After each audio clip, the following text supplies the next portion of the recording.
Hi everyone, I'm Wendy, and today I'm showing you this tasty twice-baked potato recipe. It's great as an appetizer or side to any meal, or just to keep on hand for a snack. I'm starting with cooked Yukon Gold potatoes. I like to keep potatoes pre-cooked in my fridge so I can easily make recipes like this all week long. I pile my Instant Pot full, add a little water, and cook for 12 to 16 minutes depending on the size of the potatoes. These will stay good in the fridge in an uncovered container for about 7 days. If you're cooking them right before making these twice-baked potatoes, I recommend letting them cool before moving on to the next step. Otherwise, if you have some already pre-cooked in your fridge, you'll grab those and start by cutting them in half. I usually use about 10 medium Yukon Gold potatoes to make one tray.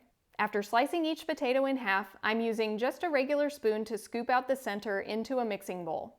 I like to leave about a 1/4 inch of the potato so it has a little bit of structure left. Once all the potato halves are done, I will mash the filling a little bit before adding the rest of the ingredients. I'm using a potato masher, but a fork works as well.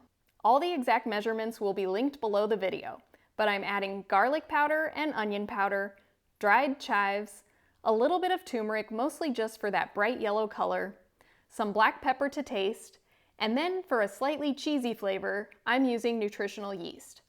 If you're unable to eat nutritional yeast for any reason, you can simply omit this. Perhaps add a few extra spices just to give it a little more flavor. Then I prefer to use Dijon mustard for this recipe, but I try to be salt-free as much as possible, and I haven't been able to find a salt-free Dijon. So I'm just using what I have on hand, which is this salt-free stone ground mustard. Then I'll mash and mix everything up, adding little bits of plant-based milk to get it to a nice creamy consistency.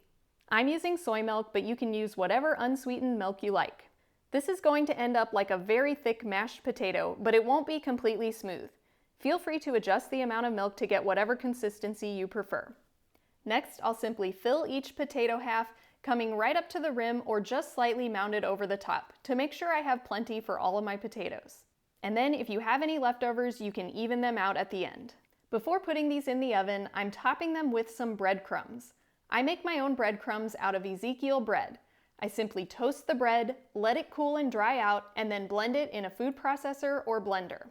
I make big batches and keep jars in my freezer so it's ready to go whenever I want to make a recipe like this. Then I'll bake these at 375 degrees Fahrenheit for about 20 minutes or until the potatoes are heated through and starting to turn brown on top. You can eat them just like this or add some fresh herbs on top. Parsley, cilantro, or fresh chives would be great. A little bit of hot sauce is delicious as well. As I said at the beginning, these are great as an appetizer or side dish. In my last What I Eat in a Day video, I had them along with a salad, but they're also delicious straight out of the fridge. It almost reminds me of a deviled egg if you eat it cold. If you love potatoes, like this video and leave a comment below. Thanks for watching, and I hope to see you next time.